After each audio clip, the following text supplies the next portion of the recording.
Sábado de la 15ª semana del tiempo ordinario. Lectura del Santo Evangelio según San Mateo, capítulo 12, versículos del 14 al 21.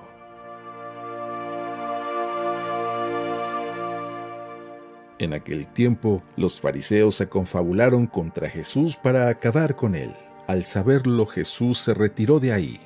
Muchos lo siguieron y él curó a todos los enfermos y les mandó enérgicamente que no lo publicaran, para que se cumplieran las palabras del profeta Isaías. Miren a mi siervo, a quien sostengo, a mi elegido, en quien tengo mis complacencias. En él he puesto mi espíritu para que haga brillar la justicia sobre las naciones. No gritará ni clamará, no hará oír su voz en las plazas, no romperá la caña resquebrajada, ni apagará la mecha que aún humea, hasta que haga triunfar la justicia sobre la tierra, y en él pondrán todas las naciones su esperanza.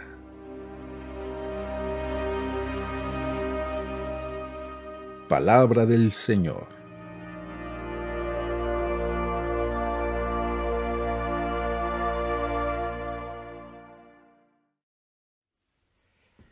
Muy buenos días. ¿Te has puesto a pensar quiénes son las personas que más te ayudan en tu diario crecimiento?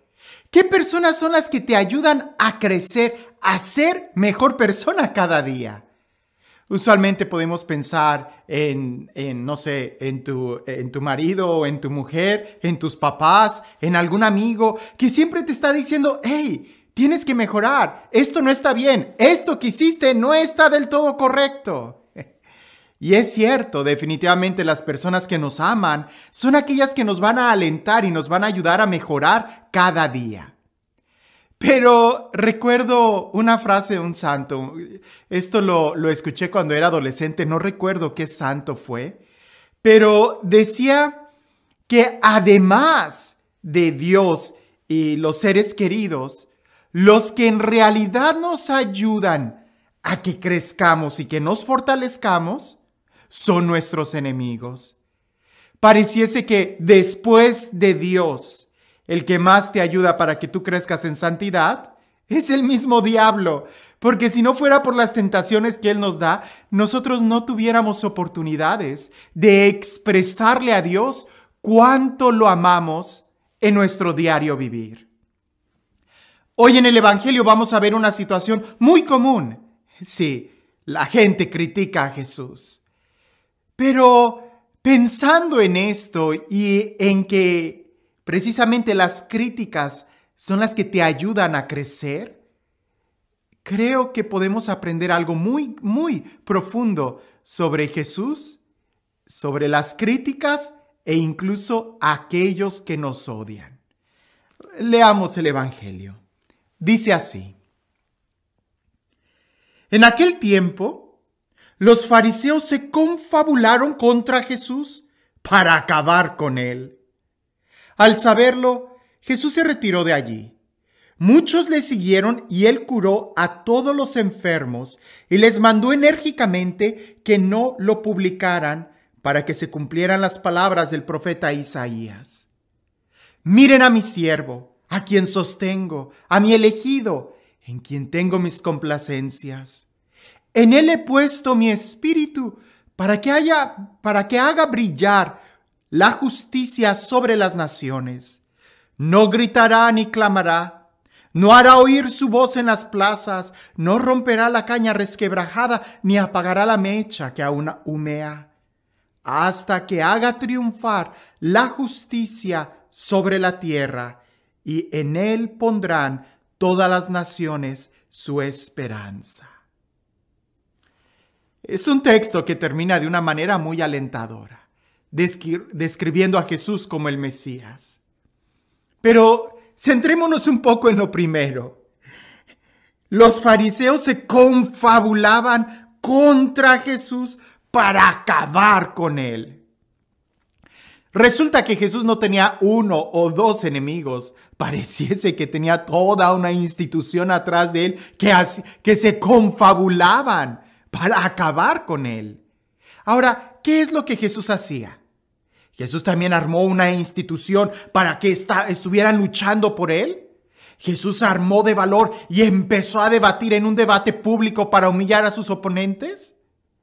Jesús empezó a hacer investigaciones exhaustivas para sacarle los trapitos al sol a sus enemigos y dejarlos en ridículo y sin crédito. No, nada de eso. ¿Qué fue lo que Jesús hizo?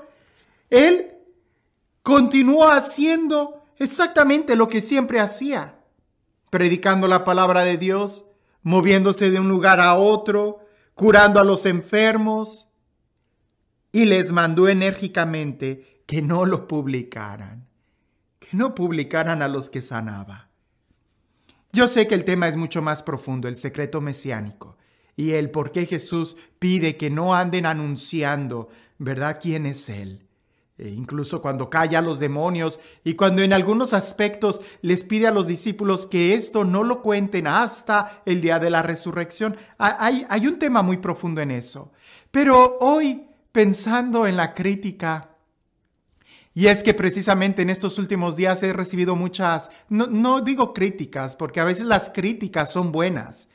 Gente, ¿cómo le llaman? Haters, personas que odian y se han metido a los videos y han empezado a escribir muchos improperios en contra de mi persona. En realidad, al principio sí me preocupaba, me daba mucho coraje, pero ya honestamente ya pasé ese punto y ya leo el comentario y simplemente lo brinco, ¿no? Ni siquiera me detengo a ver quién es la persona que avienta tanto veneno.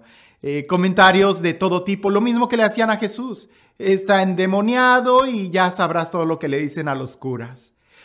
Pero hablando ayer precisamente de esto, yo le decía que a una persona que hablaba sobre las críticas, yo le decía que esto a mí me ha ayudado a descubrir dos cosas. Una, el odio que hay adentro de la sociedad, el odio que hay adentro del corazón de las personas. Y otra cosa que me ha ayudado a mí es precisamente a crecer. Porque gracias a que hay temporadas, no creo que se pongan de acuerdo, pero hay temporadas en donde hay mucha gente que quiere aventar veneno y tratan de envenenar a todo el que se deje. Al principio yo sí me dejaba envenenar, ya después no. Entendí lo que Jesús.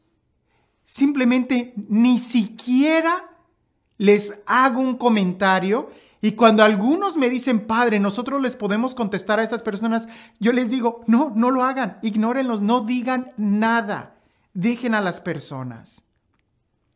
¿Qué es lo que tú haces cuando alguien te critica? ¿O qué sucede en ti cuando tú escuchas una crítica? Y no me refiero a una crítica de que alguien me diga, Padre, no sé, su homilía no estuvo muy clara, la introducción que dio como que no tenía mucho que ver, o que me criticaran el ejemplo, o que me criticaran, no sé, algo que pudiera ayudarme para crecer. Me refiero a críticas de veneno, de personas que escriben diciendo, y este pedófilo o este homosexual, o por qué este sacerdote está diciendo esto, es un idólatra, es un adúltero, debería de primero. Ese tipo de comentarios, que hay muchos. ¿Qué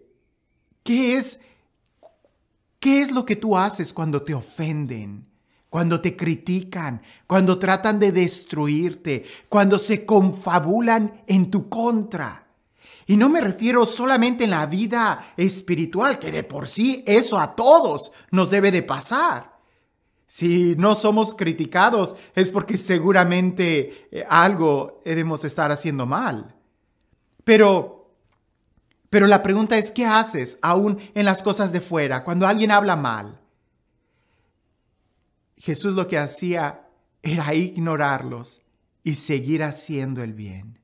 Si tú te detienes a tratar de dar una respuesta, a tratar de limpiar, a tratar de hacer eso, vas a gastar fuerza en lugar de enfocarte en lo que realmente vale la pena.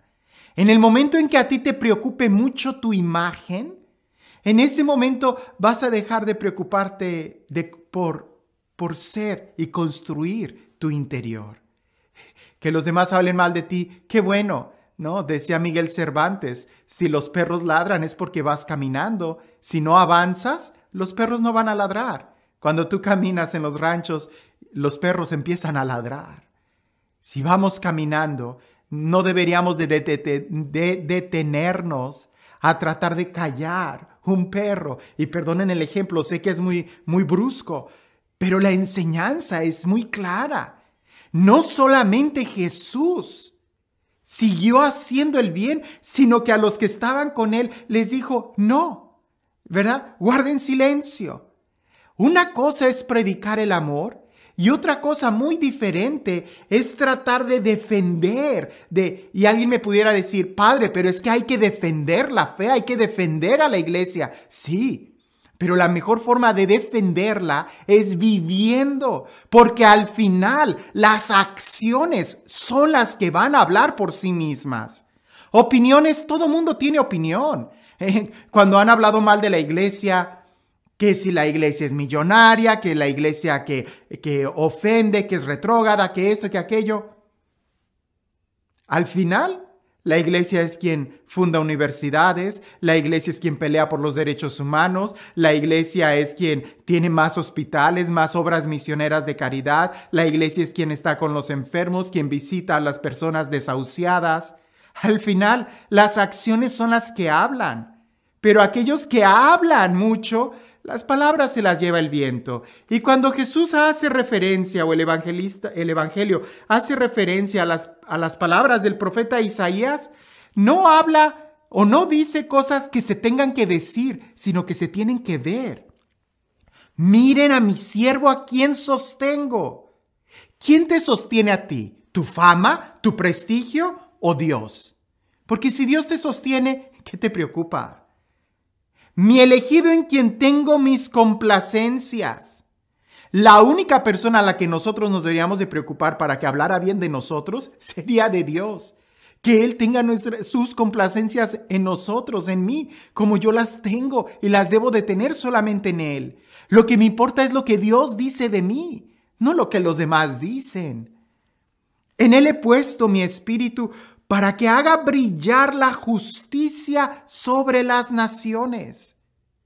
No dice en este momento hablar, sé que hay que anunciar, pero se anuncia acompañada de acciones, porque la justicia es una acción. Continúa el texto diciendo, no gritará, ni clamará, no hará oír su voz en las plazas, no romperá la caña resquebrajada. Cuando tú hablas, cuando tú gritas, cuando tú peleas, tratando de salvar al hermano, la caña está resquebrajada. El hermano ya tiene un conflicto en su corazón y tú por tratar de corregirlo, ten cuidado, porque al hacer eso sin caridad, sin obras, sin amor, puedes terminar quebrando la caña, puedes terminar dañando completamente al hermano. Ni apagará la mecha que aún humea, hasta que haga triunfar la justicia sobre la tierra, y en él pondrán todas las naciones su esperanza. Las palabras se las lleva el viento, las acciones son las que quedan. Si las palabras se las lleva el viento, ¿por qué las detienes tú en tu memoria? Deja que los demás digan lo que digan. Tú a quien tienes que obedecer es lo que Dios dice.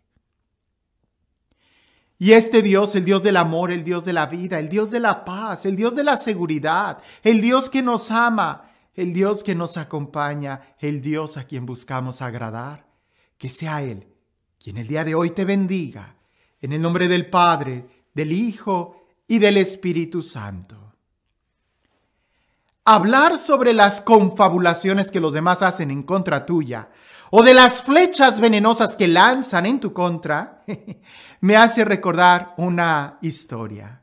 Dicen por ahí que a un hombre recibió una flecha envenenada y la flecha le traspasó y estaba encarnada. Lo llevaron al hospital, pero aquel hombre se resistía y cuando el doctor se acerca para sedarlo y sacarle la flecha, él se resiste y dice, no la saquen.